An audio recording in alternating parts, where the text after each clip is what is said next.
Liverpool continues to create miracles. Fantastic goal by Mohamed Salah. What was the Egyptian doing yesterday? Manchester City couldn't beat Everton. Manchester United has been embarrassed again, this time against a horribly playing Wolverhampton. We wish the sick fans of the Reds and strong nerves. Modric has decided to end his career, and Dani Olmo has arrived in Manchester.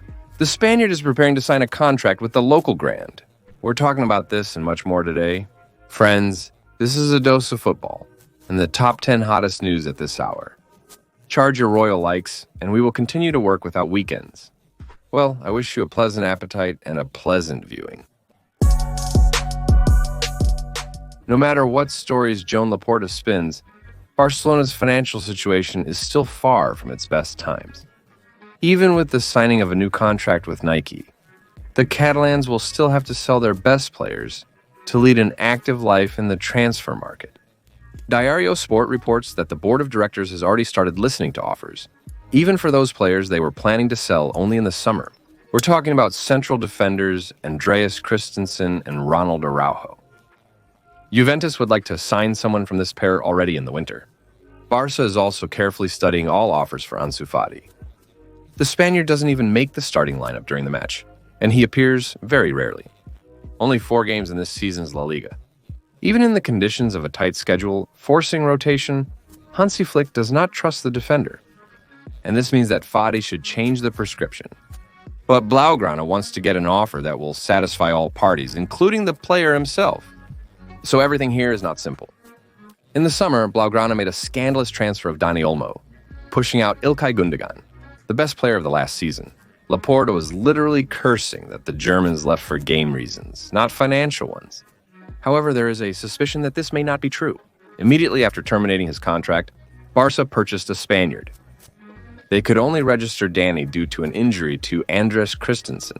But in winter, Dachinen will return, and Barca risks losing Olmo. The player is well aware of this. His contract includes a clause that allows him to change teams if Barcelona does not register him. It seems that Dani's ready to use it. As reported yesterday, Olmo arrived in Manchester with his agent. MU is eager to sign the footballer. Signing such a top player without paying a transfer fee would be a coup. Of course, a substantial bonus will have to be paid to the player himself. As always in such cases, offer a tasty contract, but it's still better than paying 60 or even 70 million euros. Amarim just loves players who reveal themselves in the role of an insider. And if Olmo even flew to Manchester, then things smell hot. For Barcelona, this deal will be a real disgrace, as it will show the instability of the club, primarily the populist management of Laporta and Deco. Paulo Debala was the main star of Roma under Jose and Mourinho. He pulled off a half-dead attack solo and came up with moments. And under De Rosa, he's shown even brighter. With his support, Argentina's team scored more goals, backed by his teammates at Roma. This season, De Rosa planned to play with 3 10s, and Paulo was supposed to play a key role. For the sake of Debala, De Rosa even went into conflict with the sports director Saul Lukoy, and was eventually fired. Under Juric, Debala failed, as did the entire team. But under Ranieri, Paula started to shine again. In the last match, Rimlian scored twice against Parma and made an assist. Claudio praised the footballer after the match. Debala is very good when he is in form. If he becomes complacent or things don't go as planned, I will remove him from the field. There is one Roma, with Paula and without him. Only the sports director, Valco Florian Gasolfi, did not rule out the sale of Debala, stating that he would consider the offer. Journalist Florian Pleitenberg reports that Galatasaray needs Paula. The clubs are negotiating, but the Istanbulites are reluctant to sign the Argentine at any cost. Now, the parties are discussing the player's lease. The deal will likely include a mandatory purchase option. In addition to Debala, another star forward may fly to Turkey. Belgian media reports Fenerbahce are interested in signing Kevin De Bruyne, whose contract expires at the end of the season. Feyenoord is ready to sign Kevin as a free agent in the summer and pay City a small sum in January. Major League Soccer and Saudi Arabian clubs are also vying for Kevin De Bruyne. Fenerbahce recently agreed to lease Talisca from Al Nassr, but it's not enough for Mourinho. He wants more creative players. Along with De Bruyne, Fenerbahce is also pursuing Roberto Firmino. I'd rather see Kevin remain in the top leagues for a year or 2 more. City is in crisis, but it's not because of the Belgian. De Bruyne and Debala still have much to contribute to football. but I wouldn't mind hearing about Firmino's transfer to Mourinho. It'd be a chance to reminisce about the old days and see the Brazilians' new look, goals, and assists in the European Cups. Tottenham continues its decline. The Spurs narrowly lost to Nottingham Forest yesterday. The Foresters even moved up to the third line. Well, but Espírito Santo also gets to puff up his leagues. Tottenham immediately took control of the ball, pressing high up the pitch. But the central processing unit usage was unusually low.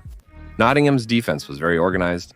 The defenders almost dropped back to the defensive line and allowed the defense to play wide when needed. But because of this, Forest almost had no counterattack. Yet Tottenham can and should be caught. In the end, we got about 2 moments for both teams for the entire match.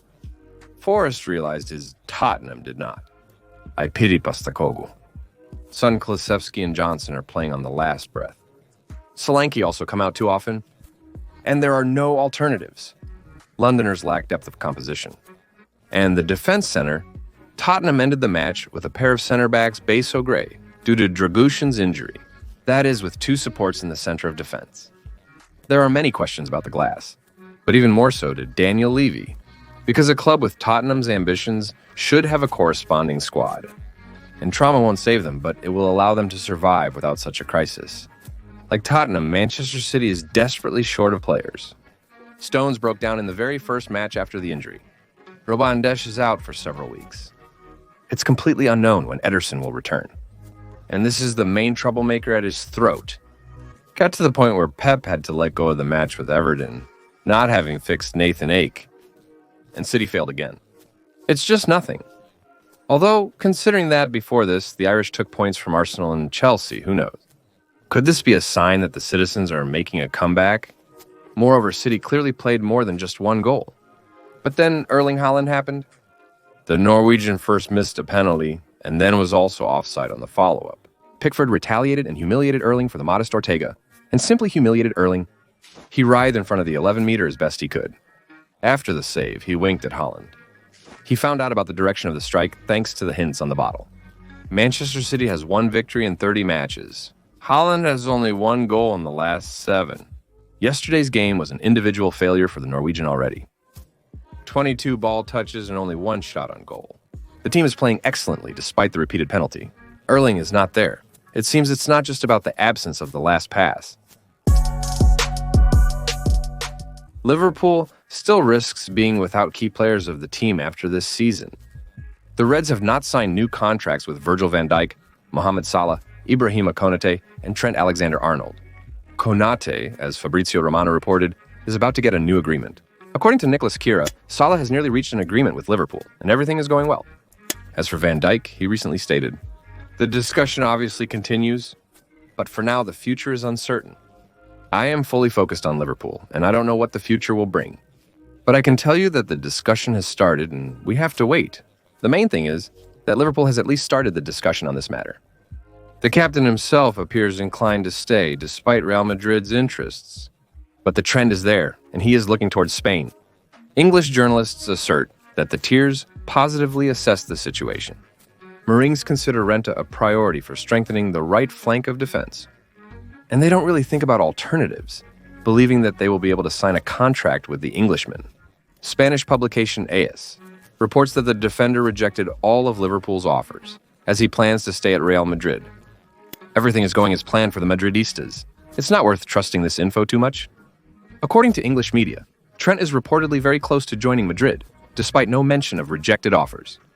Recently, the footballer stated, "On a personal level, I would like to build a legacy. I think it's quite important to be spoken about with the utmost respect. I think it would be healthy to be spoken about as the best or one of the best fullbacks in history in 10-15 years. Trent will be making decisions about his future club based on his prospects in this regard. But the situation here is not clear-cut. On one hand, it's easier to be a star in a leading role in Liverpool. On the other, no matter how you spin it, Real is not perceived by the public as a bigger club. And that means it's easier to influence football history there." Manchester United will not have a large budget for the winter transfer window. It's all about the brilliant business model of the club's ex-managers, Woodward and Murda. They drove the club into financial ruin. Mew bought for €20 million per season. Simultaneously, they sold for much less. Even United, with a huge army of fans, playing in the Premier League, and with fantastic advertising contracts, can't afford such stunts on an annual basis. In the summer, the club needed a new defender due to Casemir's terrible form, but there was no money. The Red Devil negotiated with Paris Saint-Germain Pugarda for a long time, and when they realized that the Parisians were against the lease, they sold McTominay and Evenepoel. The club needed funds to transfer the Uruguayan player. In addition, many nominal and actual academy players left in the summer, which helped to strengthen the budget. Alas, the main options to heat the treasury with such a maneuver are already exhausted. And now United will have to sell main squad players to be active in the market. Moreover, they will have to sell not only cheap footballers. It seems that the club's life will greatly simplify the transfers of Rashford, Casemiro, and Anthony, if they manage to sell them for good money. But no one will give them in their current form. After the evening and week game at Ethanage, Marcus now completely stopped getting into the application. The Wolves match was the fourth without an English player. It seems Anthony's ready to leave unless he is rented out. The agent of footballer Junior Pedrosa stated, "If Man Ut thinks that he can be rented out in January for game time, we will work on this option together." Meanwhile, Anthony is working hard to regain his place in the starting lineup and show his best football under the guidance of Ruben Amorim. Possibly Man Ut will sell Joshua Zirkzee. The media has been discussing the Dutchman's return to Serie A throughout the season. According to journalist Ekrem Konur, Napoli and Juventus are interested in the forward. Additionally, Manchester United ought to contemplate selling Alejandro Garnacho. Yes, the talent is noticeable to the naked eye, but instability and lack of discipline are also noticeable. Ruben Amorim left the player out of the squad for the Manchester City match for that reason. But as journalist Steve Bates writes, instead of drawing the right conclusions and changing his attitude to work, Garnacho took offense at the coach. Are such frames really necessary? Yesterday, there was a lot of information from Madrid journalists. Mario Cartango has dissected the transfer policy of the leaky ones for the near future. Madrid planned an active winter transfer window after defensive failures against Barcelona and Milan. But now, the leadership of the leaky ones believes that the need for new acquisitions in the center of defense has faded, thanks to the progress of trainee Raul Asensio and the adaptation of Rillen Tchouameni, whom Carlo Ancelotti has cast in the role of center-back. The club has also stopped actively scouring the market in search of a left fullback. Real is pleased with Fran Garcia and Ferland Mendy, despite a few failed matches this season. Alphonso Davies' transfer is no longer a priority, but the club is still monitoring the situation. Alphonso still hasn't renewed his contract with Bavaria and decided to wait until the new year so that all teams have the opportunity to negotiate with him. Davies is preparing to evaluate all options and then make a choice. Real hopes that Alfonso will keep his promise and move to Madrid as a free agent. In the summer, the club will primarily be looking for a right back and a halfback. They dream of Trent Alexander-Arnold on the right and a Toni Kroos-like player in midfield. Meringham needs a footballer with excellent field vision and ball control capable of leading the game. Real now has two main candidates, Martin Subamenti from Real Sociedad and Vitinha from Paris Saint-Germain. They are also following Jose Quimijon, who has not yet extended his Bayern contract. Real seems to have such a fetish to poach players from Bavaria without compensation. It's a pity for all the Bundesliga clubs that have suffered from Munich's aggressive transfer policy. Meanwhile, I think Kimmich is trying too hard. He's not a cautious player like Kroos. Subamendi would have been a better fit for Real. Martin has committed to the neighbors, previously declining offers from Barcelona and Liverpool. He probably wouldn't want to go to a team that plays in the same league as the Basques. He's more likely to go to Liverpool or Manchester City. Chelsea is in great form this season. The Blues are not in second place in the Premier League for nothing, overtaking the great Nottingham Forest. But the match with Fulham turned out to be difficult. I warned Mark Silva's team is strong. The pensioners led the score until the 80th minute, and then missed twice. One might think that Chelsea just didn't finish the ending, but in reality, Fulham looked no worse, and even better for most of the game. The Blues managed to score only thanks to the brilliant Cole Palmer. The Englishman did something special again. He seems to process several times faster than the other players. It appears he didn't do anything remarkable. He anticipated the situation, took the ball between two players, turned around, accelerated, and scored in the corner before he was covered. If you break it down, it's just ordinary, mundane work. But Palmer hit every timing, and he does it consistently. And it's not luck. He learned, and there were almost no moments, except for Kuhl's goal. but Fulham regularly created danger. Malo Gusto didn't have time to get back on defense if the team was cut off in the transition phase. Pedro Neto should have feared him. The Portuguese tried, but nothing came of it. 6 lost duels. For the first goal, Neto crashed into the post after colliding with Iwobi. Neto rolled on the field as if injured, but given his acting penchant, the referee didn't believe it and Fulham equalized. And then Neto was given medical attention, but just before he started to play up his terrible pain, Fedor first looked at the referee and tried to get his attention. In short, he followed protocol, and now even the blue fans are cursing the footballer for such behavior, which cost the team a missed goal. Like Palmer's technical goal, Neto's simulation can be found in our telecast. A review of the Chelsea match, like all other games, awaits you at the link in the description. And in the pinned comment as well, later Chelsea missed again. Sanchez's goal was absurd.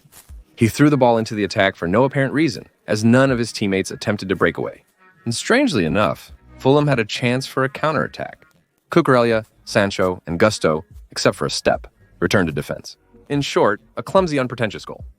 The only bright one, but this is cool Palmer. He directly participated in 52 goals in 50 matches of the APL, 34 scored goals and 18 assists. Only 2 players in the league started better than Erling Haaland and Andy Cole. The halfback has every chance to become a Chelsea legend. I don't want to jinx it, but right now Liverpool is sailing towards the title on all fronts. Yesterday, the Scousers couldn't even stop a quick goal missed by the Merseysiders, conceded from Leicester already in the 6th minute of the match. And overall, the Reds game in the first half was far from usual. A lot of rush, losing the ball on a flat spot. The team couldn't pick up its pace, but still leveled the score before the whistle. Another brilliant strike from Cody Gakpo from the left flank into the far corner. Just curled it perfectly. In the second half, Liverpool significantly picked up the pace, and from the very first minutes, started pressuring Leicester with pressing, and quite quickly took the lead after McAllister's assist. The Argentine later delivered another magnificent header with a throw into Salah. It seemed like the goal came out of nowhere. But first there was a brilliant pass across half the field, followed by a brilliant finish. There were 5 Leicester players next to Salah, but that didn't confuse him at all. He took it to the left and gently sent the ball to the far corner of the goal through the entire penalty area, as if he didn't hit it at all, but so gently persuaded the ball to end up there. Very technical. I don't know who can withstand such a Salah. He doesn't need clear chances. Even half moments and quarters are enough for him. The Egyptian directly contributed to 68% of Liverpool's goals in the Premier League. In 5 matches in December, he has 6 goals and 5 assists, with a goal involvement in each of the last 10 matches. Salah continues to lead in the race of top scorers and assist providers. A monstrous season and performance for the forward. Liverpool, meanwhile, is cutting Chelsea off from the second line by 7 points. And that's with a match in hand. The Reds are fully prepared to take the title. They know how to win even when the game isn't going their way, adapting to every opponent. Slot isn't afraid to rotate the squad, and he does it successfully without negative consequences. Thanks to Slot, the team tactically reshuffles matches. And where Arnie can't cope, the players take on the volleys in class. Perhaps, right now in the Premier League, there's only one team capable of taking the title from Liverpool, and it's the very same Mercedes. Many haters commented on the last video, claiming that in the Premier League, everyone's falling now, making Liverpool stand out. But for some reason, these same haters are silent about Liverpool's unbeaten streak in the Champions League. In the tournament, where in the current scheme, the best play with the best, without any randomness and distribution into groups. They're unmatched in that regard. Therefore, I don't know about you, but for me, it's obvious which team is currently the best in the world. Manchester United has hit rock bottom again. Yesterday, the Red Devils flew into Wolverhampton with a score of 0-2. The Wolves are having a bad season. They recently fired the coach to avoid relegation to the Championship. Vitor Pereira seems to be doing a great job. Or are the United just that bad? It's not so easy to judge because of Bruno Fernandes. The Portuguese has succeeded again. He couldn't resist helping the Portuguese APL team. 2 yellow cards, both of which, in my opinion, are more than deserved. The second one was so severe that Bruno left the field without arguing. Why did he foul a second time? It's a mystery. far from the most dangerous situation for MU. The foul was pointless. Bruyne became the first Manchester United player in the last 10 years with 3 removals in one season, although before this he had not received any red cards at all. Fernandes seems frustrated due to the chaos surrounding United, which is impacting his performance on the pitch. A lot was expected from Trubena Marima, but in the end he became the first coach in MU history with 4 defeats in just 7 matches in the Victorian Premier League. All I can wish for the fans of the Red Devils is a strong nerve, and I especially recommend not to count on a successful end of the season. The management has no less work to do to return United to its former glory. The pile of problems accumulated over the years of the Glazers' management cannot be swept away with one wave and one coaching appointment, regardless of who comes to the helm. Ten Hag, Amari, Ancelotti, Tuchel, Klopp, even if Cherchesov comes, they won't achieve success. All that's left is to believe in Amari and Redcliffe's managers and wait. The next season will undoubtedly improve, as it can't possibly be worse. The players are adapting to Amari's style of play. The first goal against Wolves United was conceded from a direct corner kick. It was the second time in a week that MU's goal was breached, and it was a stunning strike. Matteo Cunha tried his best, and 2 players in rare cases, it's a beauty. Matteo Cunha tried his best, and 2 Wolves players who cornered Andrea Nana. As for me, there was a foul there. How could Nana dodge the hit if he was barely moving? But for some reason, the referee counted the goal. United undoubtedly deserved to lose, and the result is indisputable. But in my view, Cooney's masterpiece was scored against the rules, although it depends on how you look at it. In the APL, there's a trend for such play against the goalkeeper. Most often, referees favor the attacking side. So the question arises, why didn't MU put a bodyguard on the goalkeeper? Luka Modric played a lot at the start of the season. Relative to the last draw, why? There's a feeling that Carlo Ancelotti couldn't understand how to control the team's game. Toni Kroos directly lubricated all the gears earlier in the game. One of the best conductors in history perfectly sensed when to slow down the tempo, when to speed it up, when to turn the match into a dull swamp, but when in basketball. Modric can do it too, but it's not his primary skill. He is more focused on creation, and he never fully became a replacement for Toni. But now Modric is clearly the team's leader. Thanks to Modric, Ancelotti realized that the team is on his side after the crushing defeat from Barcelona. Then Luka made a speech, and on behalf of the whole team told Carlo, "We are not planning to let the coach down." Modric became the coach's idea carrier, helping change some players' attitudes towards the matter. Luka remains vital to the team. According to Todo Fichalles, Real does not intend to renew the Croatian player's contract, and that means the veteran will become a free agent. If it weren't for Toni Kroos ending his career, they would have parted ways with Luka last summer. That was Kroos's plan. Everything changed. However, Florentino Perez is not reconsidering now. Modric has earned a beautiful farewell, and he will, of course, get it. If Real had shown the Croatian the door half a year ago, Luka would have continued to play. Dinamo Zagreb was already drafting a contract for the legend. Major League Soccer Turkish and Saudi Arabian clubs would also have welcomed signing Hovbek.